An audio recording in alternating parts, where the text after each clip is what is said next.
परखडपणे मांडलेली आहे आणि सोमनाथ सूर्यवंशीच्या बाबतीमध्ये जे बोरबांड सस्पेंड केलेले आहेत त्यांना रिमूव्ह फ्रॉम सर्व्हिस करा अशा प्रकारची मागणी सुद्धा मीच केली। एक नाही, पुण्याच्या, धाराशिवच्या, परभणीच्या आणि बीडच्या सर्व मोर्चामध्ये मी दोन्ही बाजूनी सारखाच बोललेलो आहे।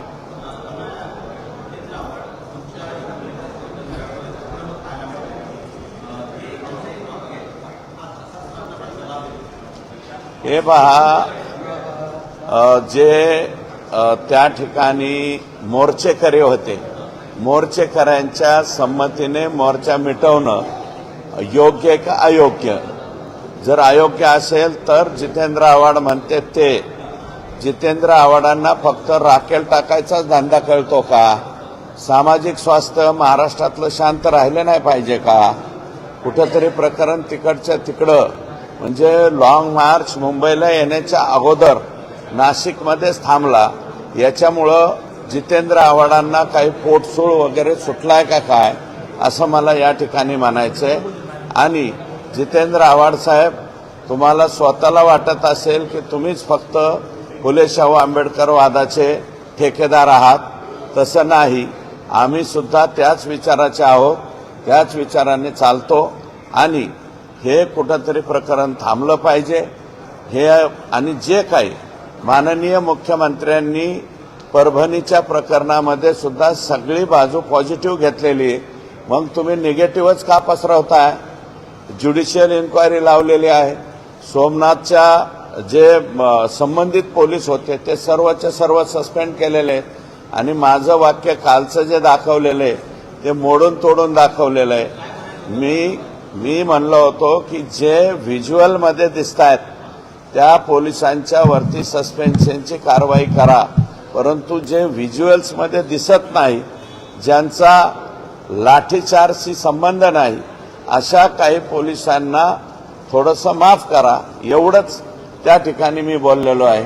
माझं पूर्ण वाक्य न घेता अपूर्ण वाक्यावरती ते मला वाटतं कालपासून ट्रायल चालू जात आहे।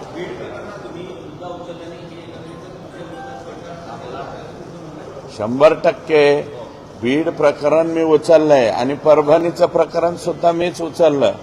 माननीय मुख्यमंत्री महोदयांनी जी सभागृहामध्ये जाहीर केलं ना, जे बीडच्या प्रकरणात जाहीर केलं तेच तिथंही जाहीर केलं।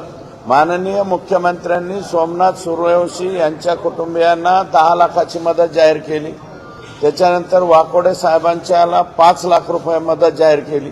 मी नंतर वाकोडे साहेबांचं कुटुंबीय आणि तिथले सामाजिक कार्यकर्ते यांना घेऊन माननीय मुख्यमंत्र्यांच्या निवासस्थानी आलो। निवासस्थानी आल्याच्या नंतर 5 लाखाची रक्कम 10 लाख रुपये करण्याचं सुद्धा मान्य करण्यात आलं। मग याच्यामध्ये नेमकं चुकलं काय?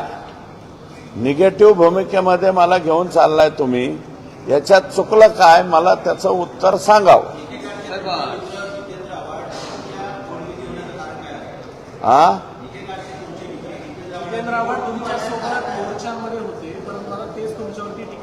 नाही, जितेंद्र आव्हाड मोर्चामध्ये होते, ते त्या मोर्चामध्ये बोलले नाही। सोमनाथ सूर्यवंशीवरती मी बोललो, धाराशिवला सुद्धा सोमनाथ सूर्यवंशीवरती मी बोललो, पुण्याच्या मोर्चामध्ये सुद्धा सोमनाथ सूर्यवंशीच्या मारेकऱ्यांच्या बद्दल मी बोललो। त्या मोर्चाला तर जितेंद्र आव्हाड आलेच नव्हते, धाराशिवला आले नव्हते, फक्त बीडला आलते।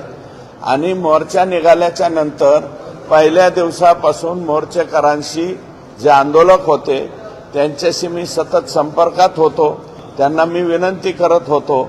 आणि रामप्रसाद बोर्डीकर साहेब हे स्वतः परत बीड परभणीचे जिल्हाध्यक्ष भाजपा हे सुद्धा संपर्कात होते आणि तिथल्या पालकमंत्री मेघनाताई बोर्डीकर या सुद्धा संपर्कात होते।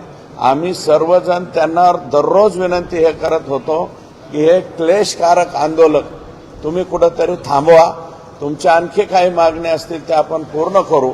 आणि याच्यामध्ये सगळ्यात मोठी बाब ही आहे की ज्युडिशियल इन्क्वायरी जशी देशमुखांच्या बाबतीत लावली तशीच्या तशी सोमनाथ सूर्यवंशीच्या सुद्धा बाबतीत लावलेली आहे। जितेंद्र आव्हाडांचा पोटसोळ उठण्याचं कारण हे असेल, मग जितेंद्र आव्हाड साहेब, माझं तुम्हाला आव्हान आहे, सोमनाथ सूर्यवंशीबद्दल आणि परभणीच्या प्रकरणाबद्दल तुम्हाला फारच जर काही वाटत असेल तर तुम्ही लाखाचा मोर्चा काढा ना, ठाण्यामध्ये काढा, मुंबईला आणून मोर्चा काढा. ते करत नाहीत तुम्ही आणि मोर्चात येतात. मुंबईच्या मोर्चात आले आणि अक्षय शिंदेचे गुणगान गाऊन माघारी गेले. अरे त्या लेकराच्या आईवडिलांना किंवा लेकराला काय वाटलं असेल, अक्षय शिंदेचे गुणगान गाणाऱ्यांकडून दुसरी काय अपेक्षा करायची?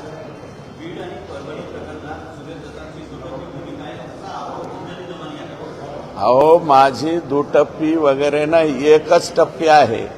मी संतोष देशमुखांच्या खुन्यांना सुद्धा फाशी झाली पाहिजे, सोमनाथ सूर्यवंशीच्या खुन्यांना सुद्धा फाशी झाली पाहिजे आणि परळीच्या महादेव मुंडेच्या खुन्यांना सुद्धा फाशी झाली पाहिजे. हे माझं स्वतःचं. बीडमधल्या संतोष देशमुख प्रकरणात एक सीसीटीव्ही फुटेज आलं, त्यामध्ये हत्येनंतर त्याच संध्याकाळी जे आरोपी होते धाराशिवच्या वाशीमध्ये गाडी सोडून पळून गेलेले आहेत.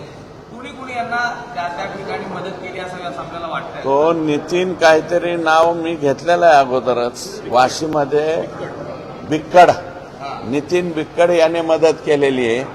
नंतर ते पुढे गेले आणि मला वाटतं पोलीस पाठीमागून गेल्याच्या नंतर गाडी आणि मोबाईल सोडून ते पळून गेले.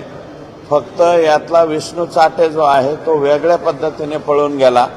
स्वतःचा मोबाईल 10 तारखेच्या नंतर बंद केला.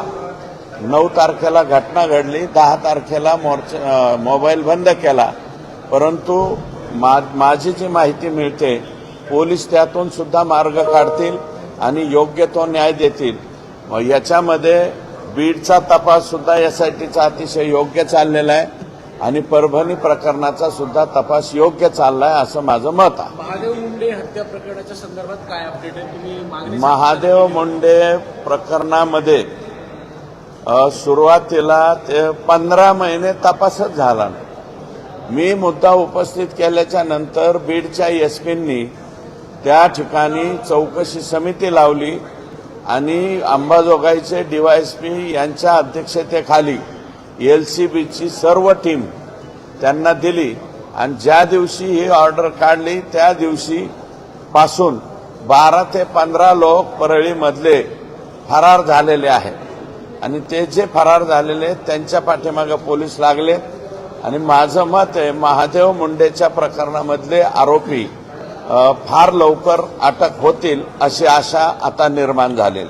शेवटचा प्रश्न, बीडमध्ये 127 शस्त्र धारकांवरती पोलिसांनी कारवाई केली आहे आणि त्यांचे जे परवाने ते रद्द करण्यात आले. तुम्ही सातत्याने माझं तर म्हणणं आहे बीड जिल्ह्यातले 1200च्या 1200 परवाने रद्द करून टाकावे. कशासाठी पिस्तूल लागतात? आम्ही आता 5-5 टर्मचे आमदार झालो, आम्ही अजून पिस्तूलला अर्ज सुद्धा नाही केला. आम्हाला पिस्तूल बी नको, बंदूक बी नको, काहीच नको. कशासाठी लागतं? त्यांना मिरवायला आणि लोकांना धाक दाखवायला. आणि हे असे गुंडांच्या टोळ्या, हे राख वाळू या राखाच्या हे जे लोक आहेत माफिया, राख माफिया, वाळू माफिया, त्याच्यानंतर शिरसाळासारख्या गावामध्ये गायरान माफिया, कोणाच्या बी दुसऱ्याच्या जमिनी लाटायच्या. कोणाची पण मेजर चौकातली जागा दिसली की ही जागा आमचीच मानायची. याच्यासाठी पिस्तूल पाहिजेत का?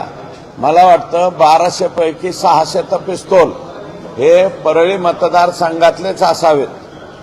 1200 पैकी 600 पिस्तूल परळी मतदारसंघातले. आका आणि आकाच्या भागातलेच आहे, बाहेरचे कमी आहेत. कर्नाटकमध्ये शहाजीराजांची समाधी आहे, त्यावर साधक गंजलेले छप्पर सुद्धा खंत व्यक्त केली. ज्येष्ठ कादंबरीकार विश्वास पाटील हो, त्यांनी पाठीमागे त्या बाबतीत बोलले होते. निश्चितपणे सगळे लोक मिळून त्याच्या बाबतीतला विचार आम्ही करू. हे आज नाही, विश्वास पाटील यापूर्वी बोललेले आहेत, हे माझ्या कानावरती आहे.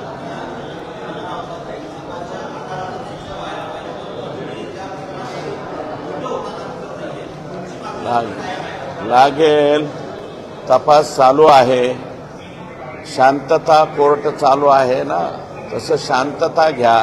तपास चालू आहे आणि पुढे आल्याच्या नंतर निश्चितपणे त्यातला मार्ग निघेल. आत्महत्या केली अनेक आरोप आपल्यावरती केलेले आहेत. कसा पाहता आणि काय उत्तर आपण जितेंद्र आव्हाडांना? मी जितेंद्र आव्हाड साहेबांना अगोदरच उत्तर दिलंय. मुळात परभणीची ही घटना झाल्याच्या नंतर मी स्वतः पहाटे 2:30 वाजता त्या सोमनाथ सूर्यवंशी हे माझ्या आष्टीचे नगराध्यक्ष आहेत, वडार समाजाचे. त्यांचे ते नातेवाईक आहेत. नातेवाईक असल्यामुळं मी त्यांना तिथं भेटायला गेलेलो आहे. विजय वाकोडे साहेब यांच्या कुटुंबियाची भेट घेतली. तिथे रवी सोनकांबळे साहेब माजी महापौर यांची आणि जवळपास 500 ते 600 लोकांची भेट मी त्या ठिकाणी घेतली आणि त्यांचं सांत्वन करण्याचं काम मी स्वतः तिथं जाऊन केलेलं आहे. बाकीच्या लोकांनी कोणी केलंय का नाही मला काय माहिती नाही. पण तुम्ही जी भूमिका मांडली त्यामुळे असं तुमच्यावर टीका होते की सुरेश धस या 2 प्रकरणांमध्ये वेगवेगळी भूमिका घेतात. संतोष देशमुखला वेगळी आणि सोमनाथ सूर्यवंशीला वेगळी, अशा 2 भूमिका दिसतात. अजिबात नाही. प्रत्येक मोर्चामध्ये मी संतोष देशमुख यांची जी बाजू मांडलेली तेवढ्याच प्रखरतेनं सोमनाथ सूर्यवंशी यांची सुद्धा बाजू परखडपणे मांडलेली आहे. आणि सोमनाथ सूर्यवंशीच्या बाबतीमध्ये जे बोरबांड सस्पेंड केलेले आहेत त्यांना रिमूव्ह फ्रॉम सर्व्हिस करा अशा प्रकारची मागणी सुद्धा मीच केली. एक नाही, पुण्याच्या, धाराशिवच्या, परभणीच्या आणि बीडच्या सर्व मोर्चामध्ये मी दोन्हीही बाजूनी सारखाच बोललेलो आहे.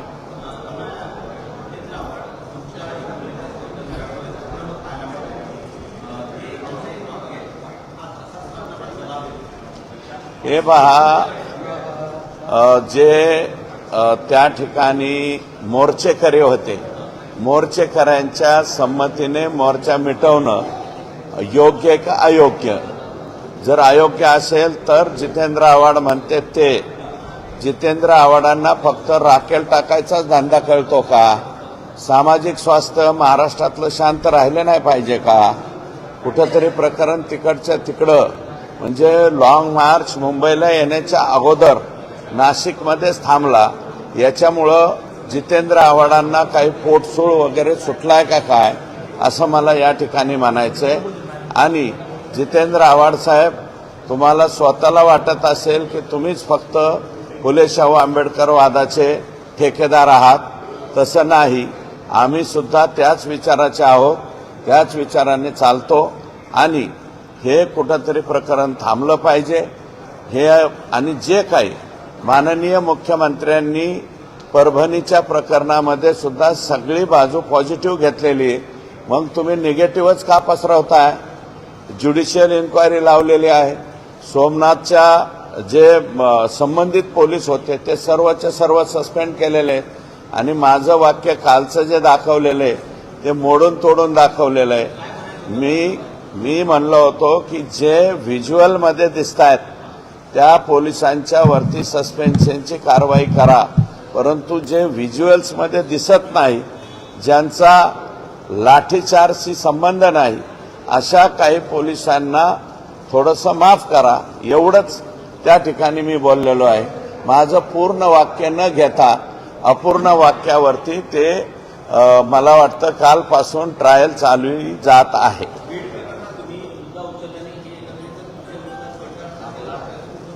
100% बीड प्रकरण मी उचललंय आणि परभणीचं प्रकरण सुद्धा मीच उचललं. माननीय मुख्यमंत्री महोदयांनी जी सभागृहामध्ये जाहीर केलं ना, जे बीडच्या प्रकरणात जाहीर केलं तेच तिथंही जाहीर केलं. माननीय मुख्यमंत्र्यांनी सोमनाथ सूर्यवंशी यांच्या कुटुंबियांना 10 लाखाची मदत जाहीर केली. त्याच्यानंतर वाकोडे साहेबांच्याला 5 लाख रुपये मदत जाहीर केली.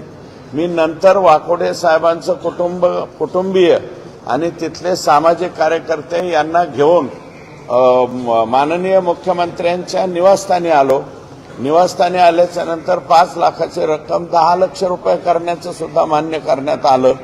मग याच्यामध्ये नेमकं चुकलं काय? निगेटिव्ह भूमिकेमध्ये मला घेऊन चाललाय तुम्ही, याच्यात चुकलं काय? मला त्याचं उत्तर सांगावं.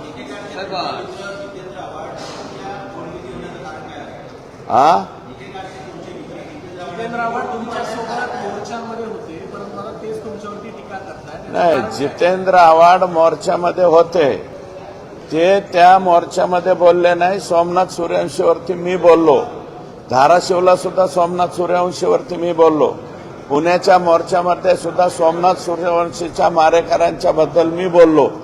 त्या मोर्चाला तर जितेंद्र आव्हाड आलेच नव्हते, धाराशिवला आले नव्हते, फक्त बीडला आलते. आणि मोर्चा निघाल्याच्या नंतर पहिल्या दिवसापासून मोर्चेकरांशी जे आंदोलक होते त्यांच्याशी मी सतत संपर्कात होतो, त्यांना मी विनंती करत होतो. आणि रामप्रसाद बोर्डीकर साहेब हे स्वतः, परत बीड परभणीचे जिल्हाध्यक्ष भाजपा हे सुद्धा संपर्कात होते.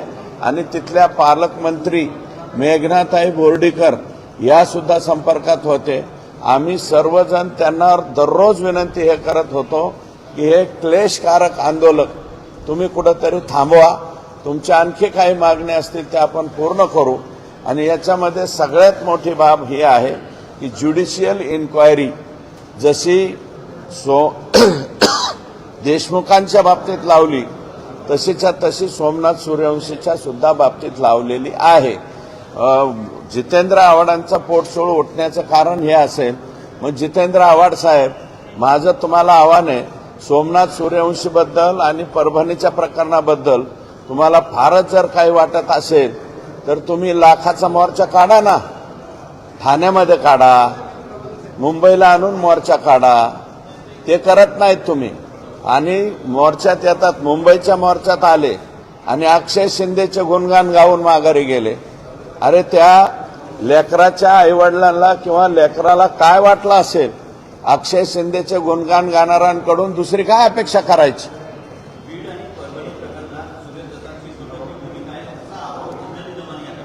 अहो, माझी दुटप्पी वगैरे नाही, एकच टप्पी आहे. मी संतोष देशमुखांच्या खुन्यांना सुद्धा फाशी झाली पाहिजे, सोमनाथ सूर्यवंशीच्या खुन्यांना सुद्धा फाशी झाली पाहिजे आणि परळीच्या महादेव मुंडेच्या खुन्यांना सुद्धा फाशी झाली पाहिजे. हे माझं स्वतःचं. बीडमधल्या संतोष देशमुख प्रकरणात एक सीसीटीव्ही फुटेज आलं, त्यामध्ये हत्येनंतर त्याच संध्याकाळी जे आरोपी होते धाराशिवच्या वाशीमध्ये गाडी सोडून पळून गेलेले आहेत. कुणी यांना त्या ठिकाणी मदत केली असं आपल्याला वाटतंय? तो नितीन काहीतरी नाव मी घेतलेलं आहे अगोदरच, वाशीमध्ये बिक्कड, नितीन बिक्कड याने मदत केलेली आहे. नंतर ते पुढे गेले आणि मला वाटतं पोलीस पाठीमागून गेल्याच्या नंतर गाडी आणि मोबाईल सोडून ते पळून गेले. फक्त यातला विष्णू चाटे जो आहे तो वेगळ्या पद्धतीने पळून गेला. स्वतःचा मोबाईल 10 तारखेच्या नंतर बंद केला.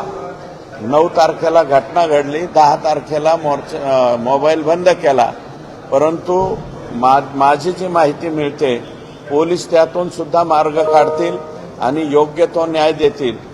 याच्यामध्ये बीडचा तपास सुद्धा एसआयटीचा अतिशय योग्य चाललेला आहे आणि परभणी प्रकरणाचा सुद्धा तपास योग्य चाललाय असं माझं मत आहे. महादेव मुंडे हत्या प्रकरणाच्या संदर्भात काय अपडेट आहे? तुम्ही मागणी महादेव मुंडे प्रकरणामध्ये सुरुवातीला ते 15 महिने तपासच झाला नाही.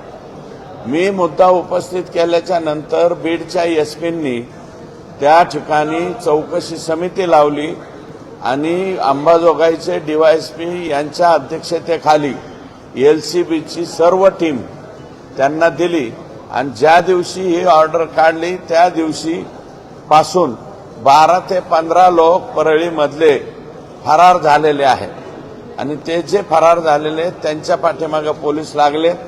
आणि माझं मत आहे